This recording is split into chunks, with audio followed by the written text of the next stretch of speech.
First Alert Team, the best in Georgia. Help us feed hungry children. Our goal is to feed 2 million meals to hungry children this year, and you can help us when you round up at Parker's Kitchen. We're going to match 25% of your donation. Live from Augusta, you're watching News 12 at 6 o'clock. An American Airlines flight colliding with a military helicopter over the Potomac River in Washington, D.C., killing 67 people. Tonight, our country is in mourning as we face the worst U.S. aviation disaster in more than 2 decades. Investigators tonight working to piece together what led up to the mid-air crash and evaluating the communication between air traffic control and the pilots of both aircraft and the movements leading up to it.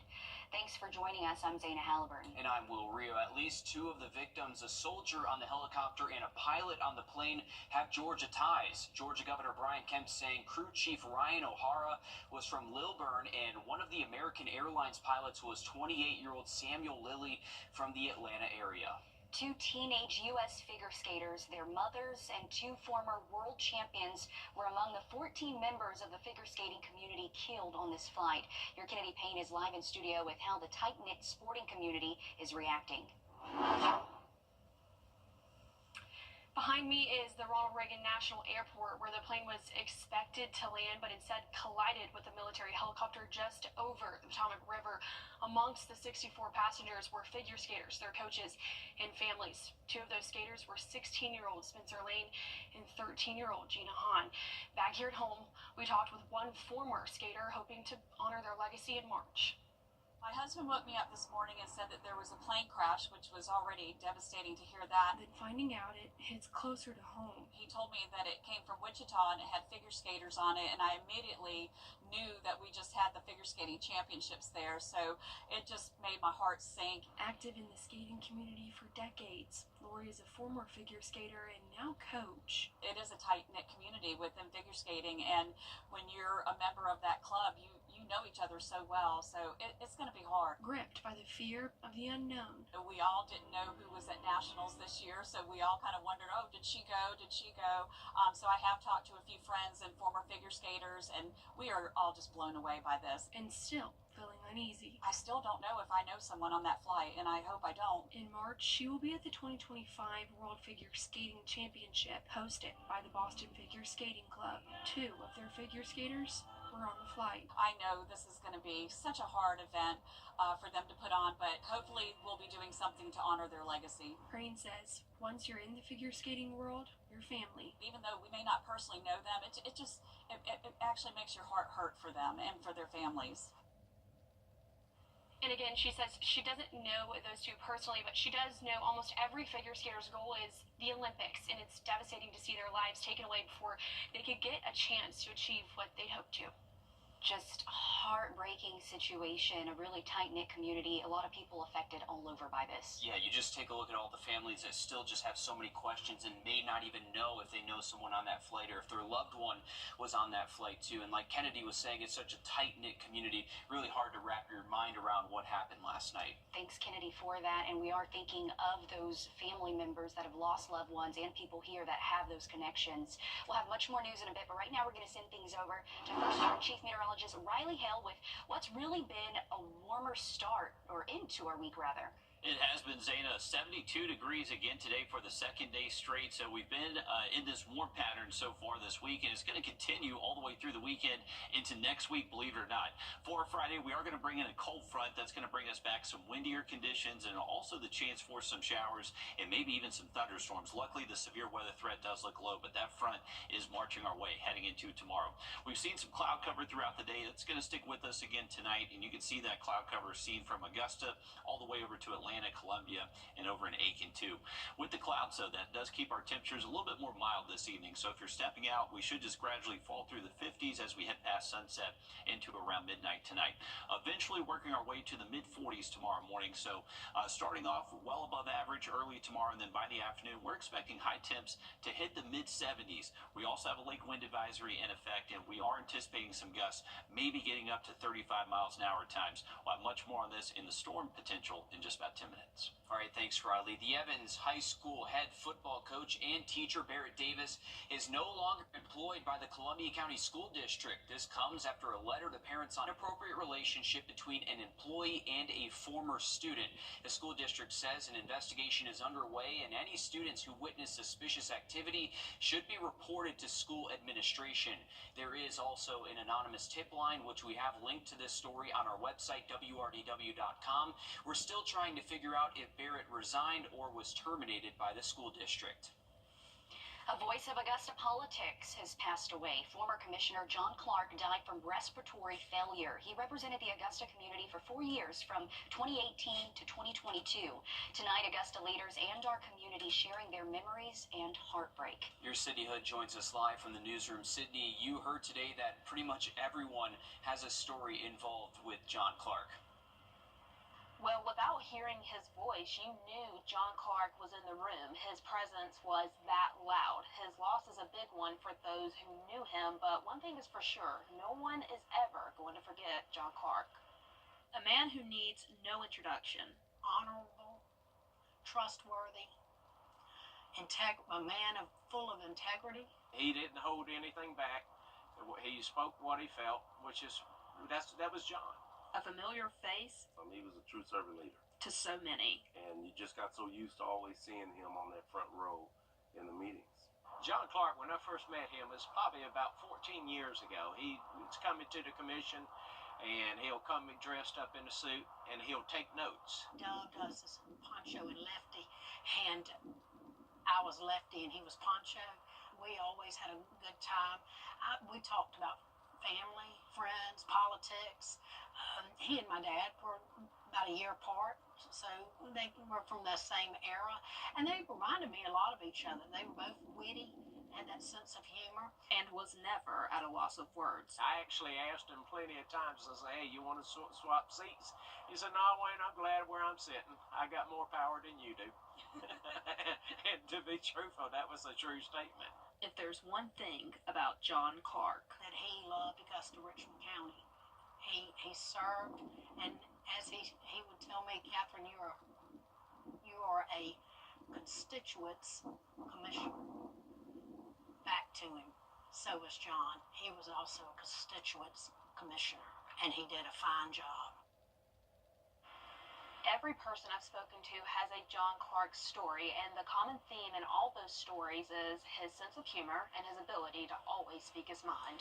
It's just great to see so many of those commissioners sharing such positive stories about John Clark there. I mean, I've been in many commission meetings myself, and you know he's there without even seeing him. He definitely fills up a room, and he will be missed by so many in the Augusta community. He had a big role on the Public Safety Committee when he was on commission as well. As you know that, Sydney. So our thoughts and prayers certainly go out to his family. Thanks for that update.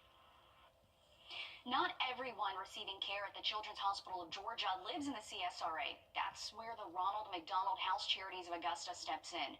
I shared with you back in September about how they house families at no cost while their child receives treatment. With the cancellation of an annual fundraiser, they're now looking ahead to ways they can gain the community support. They're finding solutions in how they can get you to help them serve thousands of families at the Children's Hospital. The Ronald McDonald House Charities of Augusta has been helping families for 40 years. With their 23-bedroom house located steps away from the Children's Hospital, they're able to give families a place to stay. Being that close to the hospital means that no matter where they come from, they're right by their child's side. And by keeping families together, we're helping to remove the barriers for families. We're strengthening those families by keeping them together, and we're promoting healing for their child. And this is made possible at no cost to families because of the community support and through annual fundraisers like Wine, Women, and Shoes. Sadly, this event for 2024 was canceled because of Hurricane Helene. Instead of originally postponing it, they have now decided to look ahead to this year's event in September. We just knew that the community as a whole wasn't ready for something, of this magnitude, and we wanted to make sure that we were respectful of that. We also wanted to make sure that, we have a great fundraising event, and so we just felt like pushing it off until the fall was the best thing for everybody, so we're really looking forward to it. She says despite not having last year's event, that doesn't affect their ability to help families. And one new way they're doing that is through this hospitality cart that is full of goodies to take to families inside the hospital.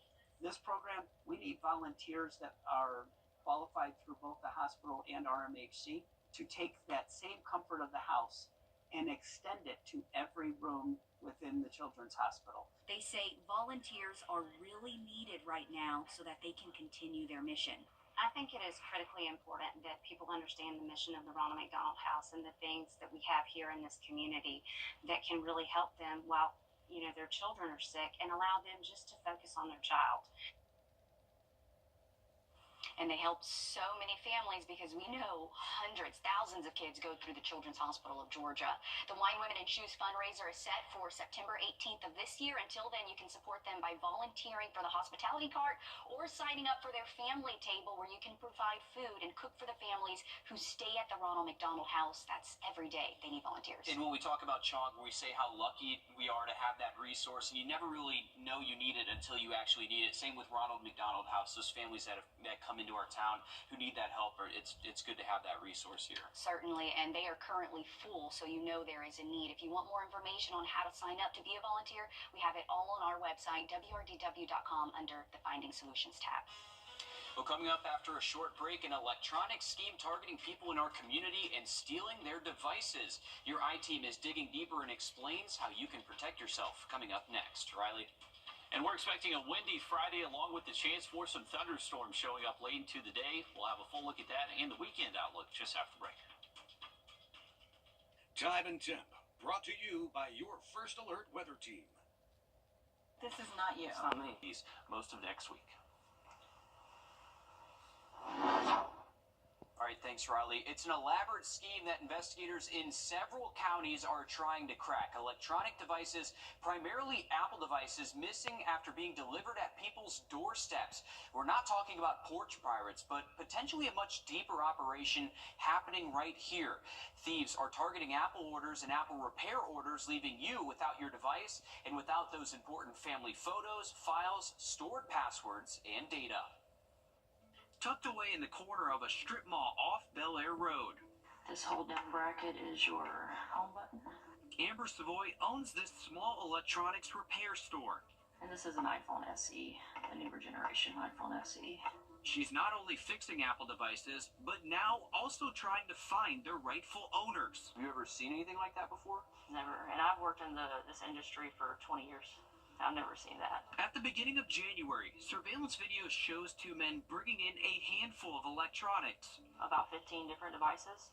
They were all broken, and they wanted to just give them a price on it. Devices with names connected to them of people she didn't know. It was people that took their device to Apple to have the device repaired, and they went missing. And here, they've ended up here, so I'm just trying to reconnect everybody with their devices. In total, Amber says those devices cost more than $10,000, and so far, only 5 people have received their devices back, including this woman who saw her MacBook on Amber's Facebook post. There are a lot of us locally that this impacted.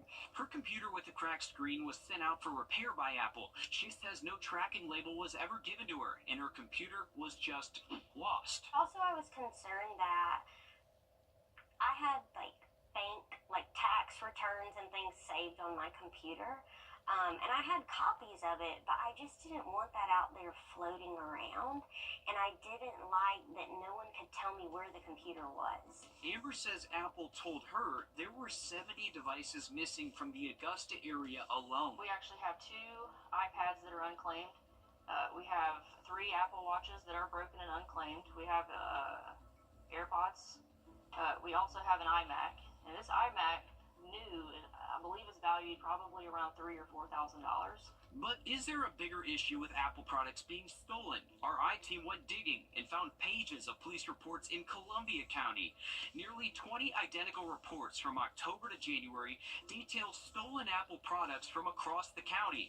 So what's going on with all of these missing Apple devices? We talked to the Columbia County Sheriff's Office, who sent us to Richmond County.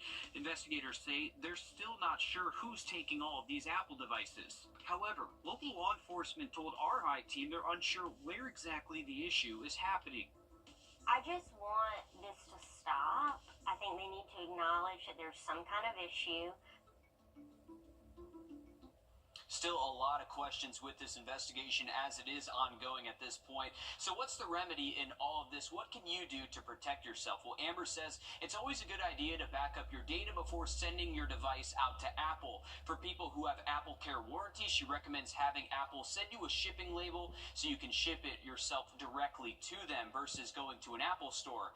We did reach out to Xfinity and FedEx, who say they're working to resolve these issues. Of course, we'll continue following this and let you know if we find out any more. Stick with us. We're back after a short break. First Alert Radar, powered by Jim Hudson Automotive Group. Make life a little easier. Start saving on fuel now. Download the Circle K app and join today for free. On Your Sideline, sponsored by Chandler Law Firm. All right, we're just over a week away from the conclusion of the high school basketball regular season. One of the most impressive teams ahead of the playoffs is just 30 minutes down I-20 West from here. Thompson is on the verge of another deep playoff run, and this time they're hoping to finish the job. A team led by a coach that's just as involved in practice as its players. We have some great leaders on the court, but it starts with me as the leader. So I set the tone, and they follow, and that's how we've been successful. Coach Sierra Williams has taken Thompson to new heights, securing the program's third straight 20-win season and capturing a region title and Elite Eight appearance last year. This year, she wants more than that. We had a good season last year, but very disappointing in the end. We did not accomplish half the goals we set, and I think they understand and learned from last year, so they want to come out and really, again, help set that tone and practice each day and get others to follow and work. In a region that includes Butler and Josie, Thompson has had to separate themselves from the pack, and they're doing it flawlessly.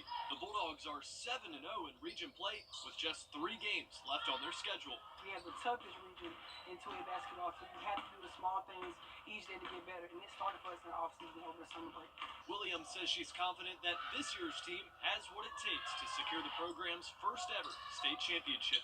We had a group of kids that committed to working hard individually on their development, skill work stuff, and it's showing up now. Thompson's final 3-game stretch starts tomorrow night against Glen Hills before closing out with 2 more tough region battles against Josie and Butler. And Augusta University men's golf team kicks off the spring leg of their season next week in Charleston.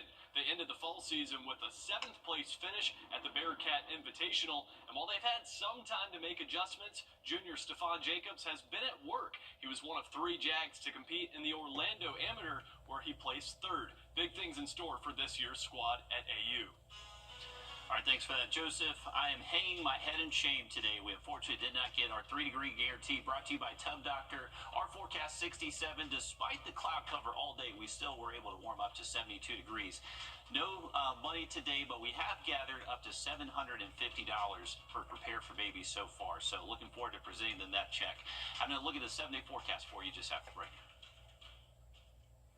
First Alert Radar, powered by Jim Hudson Automotive Group. Ashley's present a premium mattress purchase. Only at Ashley. All right, welcome back, folks. We're saying goodbye to our pretty sunset that was out there. Just some lingering light there on the western horizon. Temperatures this evening are going to be relatively mild. We should actually keep temps in the 50s through at least around midnight if you're stepping out. Staying dry through Friday morning. Our chance for rain does increase heading into our Friday afternoon and evening as a cold front moves in. Remember, ahead of the front, we're in the warm sector, so high temps tomorrow will likely top out into the mid-70s for us here around I-20 and south. The rain will arrive as we get most likely after 3 p.m. last into the evening tomorrow. There is going to be the opportunity for some thunderstorms, but it doesn't look like there's necessarily going to be enough ingredients for severe weather. Something we're going to be watching closely, though, as we head into tomorrow afternoon. All that clears out for the weekend. Looking good Saturday and Sunday. High temps will be just a little bit cooler than what we've been the past couple of days, but still above average. Upper 60s Saturday, Sunday. Looking good for Punxsutawney Phil and General Beauregard as we head into Sunday. And then next week, it is definitely looking like spring. All right, we'll take it. Thanks, Riley. We're back live on 26 News at 7. And for News 12 at 10 and 11 o'clock. Thanks for watching.